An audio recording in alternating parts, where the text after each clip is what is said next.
অতিরিক্ত পানি শরীরে নানা কারণেই জমতে পারে। এমনকি শরীরের নানা অঙ্গেও অতিরিক্ত পানি জমতে পারে। কেন এমন হচ্ছে? কিভাবেই বা মিলবে মুক্তি? এই সমস্ত কিছুই থাকছে আজকের ভিডিওতে। Hi, I'm doctor Ashik from BD Health Hub. Let's jump to the video. পানি জমেছে শরীরের নানা অংশে, কখনো ফুসফুসে, কখনো হাতে পায়ে, কখনো পেটে। আসলে সমগ্র শরীরেই বাড়তে পারে পানির মাত্রা। এটি আসলে একটি কোনো কারণ নয়, এটি বিভিন্ন কারণে হতে পারে। সামগ্রিক বিষয়ের উপর ভিত্তি করে শরীরে জলের পরিমাণ বা পানির পরিমাণ বেড়ে যাওয়াকে ডাক্তারি পরিভাষায় ইডিমা বলা হয়। আর এই ইডিমাই হচ্ছে আজকের ভিডিওর মূল টপিক। কিন্তু কেন এমন পানি জমবে শরীরে?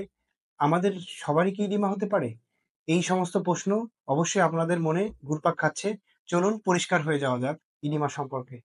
প্রথমেই মাথায় রাখতে হবে, ইডিমা কোনো রোগ নয়, এটি বিভিন্ন রোগের উপসর্গ মাত্র। দেহের অতিরিক্ত ফ্লুইড, বলা ভালো কোষের মধ্যে অতিরিক্ত ফ্লুইড জমা হয়, যার ফলে হাত, পা, পেট, চোখ, মুখ ইত্যাদি ফুলে যেতে পারে। সাধারণত রক্ত থেকে পানি চুইয়ে শরীরের বিভিন্ন কোষে এসে জমা হতে থাকে। সাধারণত এটা কোনো রোগ বা কোনো ওষুধের প্রভাবের ফলে এরকম পরিস্থিতির সৃষ্টি হয়। আমাদের দেহে ইডিমা হলে কি কি হতে পারে? শরীর ভারী হয়ে যায়, শরীরের ওজন বেড়ে যায়, ফুসফুসে জল জমে যাওয়ার কারণে ফুসফুসের স্পঞ্জ ক্ষমতা বা কার্যক্ষমতা অনেকাংশেই কমে যায়, ফলে শ্বাসকষ্ট শুরু হতে পারে। কিডনির সমস্যা হতে পারে, হঠাৎ হার্ট ফেইলিওরও হতে পারে।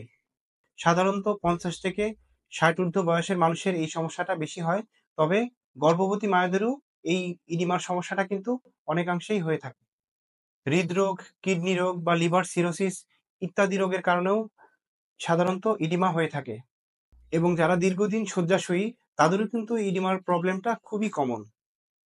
ইডিমা সাধারণত দুই ধরনের হয়ে থাকে, ডিপেন্ডেন্ট ইডিমা এবং নন পিটিং ইডিমা। নন পিটিং ইডিমা হচ্ছে খুবই রেয়ার একটা কেস। সাধারণত ফাইলেরিয়া রোগ এবং মহিলাদের স্তন অপারেশনের পর এই নন পিটিং ইডিমাটা সাধারণত বেশি দেখা যায়, যেটা খুবই রেয়ার কেস। তবে ডিপেন্ডেন্ট ইডিমাটা খুবই কমন একটা সমস্যা। আমরা কিন্তু ইডিমার লক্ষণ দেখে অনেকাংশে জাজমেন্ট করতে পারি যে কি সমস্যার জন্য তার ইডিমাটা হয়েছে। যেমন মুখ ফুলে যাওয়া, কিডনির অসুখের জন্য যদি ইডিমা হয়ে থাকে তাহলে কিন্তু সর্বপ্রথম মুখ ফুলে যাবে। এরপর পা ফুলে যাওয়া, হৃৎপিণ্ডের বা হার্টের সমস্যার জন্য যখন হার্ট পাম্প করার ক্ষমতাটা কমিয়ে ফেলে তখন কিন্তু আমাদের পায়ে এসে এই পানি জমতে পারে, যেটা সাধারণত হার্টের কোনো অসুখের কারণেই এরকম হয়ে থাকে। তো ইডিমা প্রাথমিক অবস্থায় ততটা ভয়ের কোনো কিছু না, তবে যখন কনফার্ম ডায়াগনোসিস হয়ে যাবে যে আপনার এই অসুখের জন্য ইডিমা হয়েছে, তখন কিন্তু চিকিৎসার মাধ্যমেই সেটা সম্পূর্ণরূপে ভালো করা সম্ভব। তবে সাধারণত ইডিমা হলে আমরা প্রাথমিক অবস্থায় কিছু ম্যানেজমেন্ট করতে পারি বাসায়ই, যেগুলো করলে আমাদের এই ইডিমার প্রভাবটা অনেকাংশে কমে যাবে। এরপর আমরা ডাক্তারের কাছে গিয়ে ডায়াগনোসিস করে আমরা প্রপার ইডিমা ট্রিটমেন্টটা নিতে পারি। চলুন কি কি লাইফস্টাইল মডিফিকেশন করলে ইডিমাটা কমানো সম্ভব আমরা সে সম্পর্কে একটু আলোচনা করে নিই। খাদ্য তালিকায় নুন এবং চিনির পরিমাণ কম থাকলে শরীরে কম জল ধরে রাখতে পারে, সুতরাং ইডিমা অনেকাংশেই কমে যাবে। রক্ত সঞ্চালন বাড়াতে হবে। রক্ত সঞ্চালন বাড়ানোর জন্য নিয়মিত হাঁটা, ব্যায়াম করা এবং শারীরিক পরিশ্রম আপনার রক্ত সঞ্চালনকে খুব ভালোভাবে বাড়িয়ে তুলবে, সুতরাং ইডিমার পরিমাণটা অনেকাংশেই কমে যাবে। এছাড়া রক্ত সঞ্চালনের উন্নতি এবং হার্টের জন্য শরীরে কিন্তু ম্যাসেজ করা যায়, যেটা আপনার ইডিমার জন্য খুবই ইফেক্টিভ। ওজন বৃদ্ধি নিয়ন্ত্রণ করুন এবং স্বাস্থ্যকর খাবার খান। ধূমপান এবং মদ্যপান করবেন না। শরীরে কোনো রোগ আছে কিনা তা নির্ণয় করতে প্রত্যেক 6 মাস অন্তর অন্তর বেসিক কিছু চেক আপ করতে পারেন। যদি পা ফুলে যায় তাহলে রাতে শোয়ার সময় পায়ের নিচে একটু বালিশ দিয়ে উঁচু করে রাখতে পারেন, যেটার ক্ষেত্রে আপনার পায়ের পানিটা অনেকাংশেই কমে যাবে। এটা কিন্তু পার্মানেন্ট সলিউশন না, এটা টেম্পোরারি সলিউশন।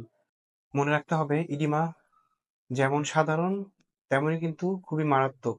আপনার যদি এই সমস্যাটা মাঝে মাঝেই হতে থাকে তাহলে অবশ্যই রিকমেন্ড করব আপনি স্পেসিফিক একজন ডাক্তার দেখিয়ে পরীক্ষা-নিরীক্ষা করে জাস্টিফাই করে ফেলেন যে আপনার কি কারণে ইডিমা হচ্ছে এবং সেটার প্রপার ট্রিটমেন্ট করে ফেলুন।